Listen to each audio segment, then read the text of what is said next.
Hi, Joe Cantu here, and I wanted to give a well done congratulations to Richard Repetto, my classmate.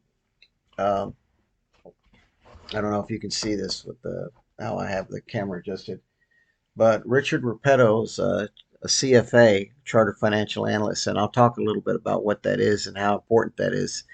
And he spent 25 years on Wall Street as an analyst, West Point class of '80. He rang the New York Stock Exchange bell, and I saw in the picture, I saw guys I know, Joe Napoli, Sean Feeney, were behind him, and I know there were some other classes. I recognize all those faces. That's what's amazing, and I mean, it's amazing that here we are. I'm in my 60s, and yet when I look at those faces of you guys standing there, ringing the bell there at the New York Stock Exchange, I mean, you look the same to me, just with a few more wrinkles. But it's amazing. You look the same. Anyway, West Point class of '80, he rang the bell, New York Stock Exchange. But I wanted to just talk a little bit about how difficult a CFA is. And I think when they were ringing the bell, they also mentioned that uh, he helped take the New York Stock Exchange public as well as the NASDAQ. And that's primarily because he was a CFA, and that's a Chartered Financial Analyst exam. That exam is so difficult. I mean, it's littered with math. It's done in three phases. You normally take them 1 year apart, like you do. It's like a CPA exam. It's done over 2 days, and you do one exam one weekend, and then a year later you take another exam part two, and a year later you take another exam part three. And each exam, they say one is pretty hard, but three I understand is the hardest. And so then you become an analyst, and then typically you can do a lot of things with that, evaluating companies. But like for example, Morgan Stanley, the CFA beverage analyst, he spends his lifetime following Coca-Cola, Pepsi, Dr. Pepper, things like that.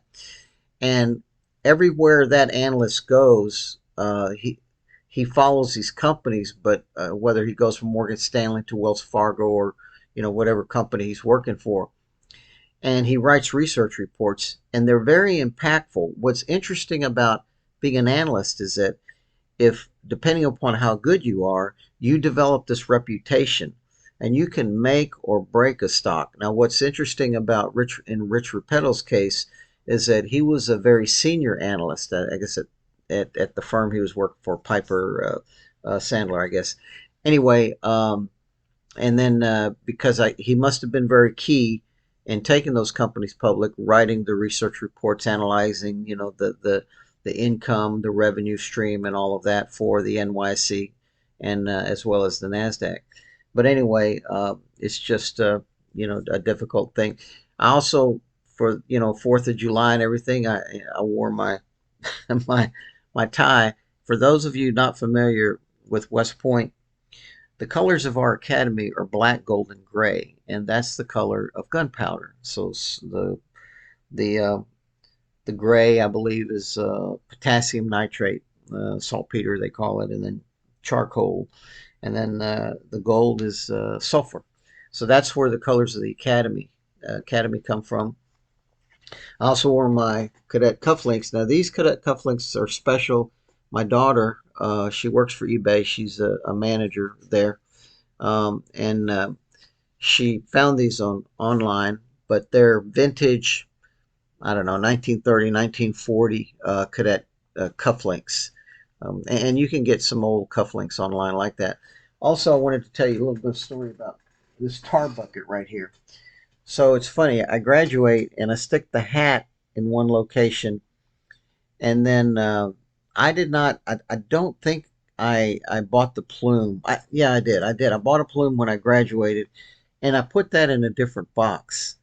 And then later on, I think I lost it, and then I had in I was in the West Point Society in Greater Houston, and then I had another cadet. I sent him the money, and he bought me a plume at the cadet store. I put that in a different box. It wasn't until maybe last week or 2 weeks ago. Um, yeah, I guess it was last week. that I put the two together. I put the plume together, uh, the with the hat. 43 years, 43 years, and I finally get them put together. So I thought I put it on my desk. The picture you see is back here is a picture of the New York Stock Exchange. And there's my crystal ball, and this is a bull and a bear. But I worked on the New York Stock Exchange. I'll tell you a story, quick story. I worked on the New York Stock Exchange for one day. So, as the story goes, I'm up at Princeton. I was working for a major brokerage firm.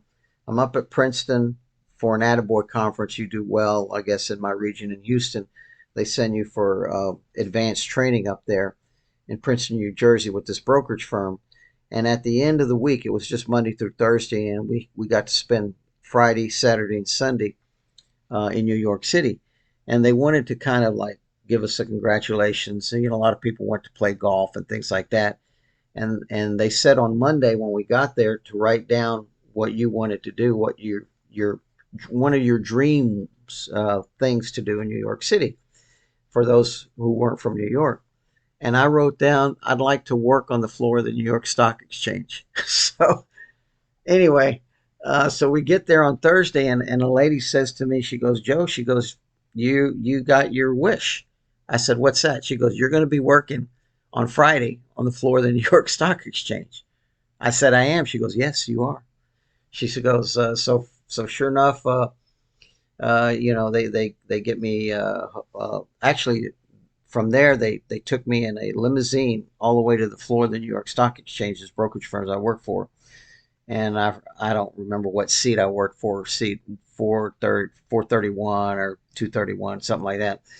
But this is back when they still use hand signals and everything like that. But we were, it was the trader of Halliburton, the market maker of Halliburton stock and Best Buy stock.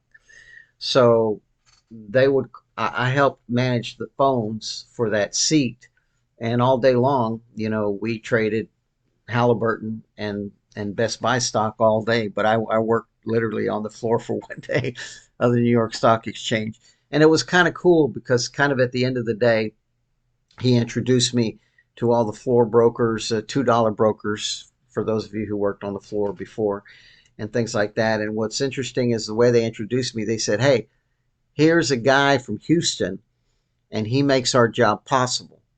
And it was funny because I always thought they make my job possible being a stockbroker in Houston. And it was the other way around, is the way they saw it, because I had real customers. It's the real customers who trade stocks. So in their mind, they made their job, I made their job possible. Anyway, I always thought it was the other way around because they execute my trades, that I make. But anyway, enough about me and everything. I did want to send a shout out. Well done to Richard Repetto. Go Army, beat Navy.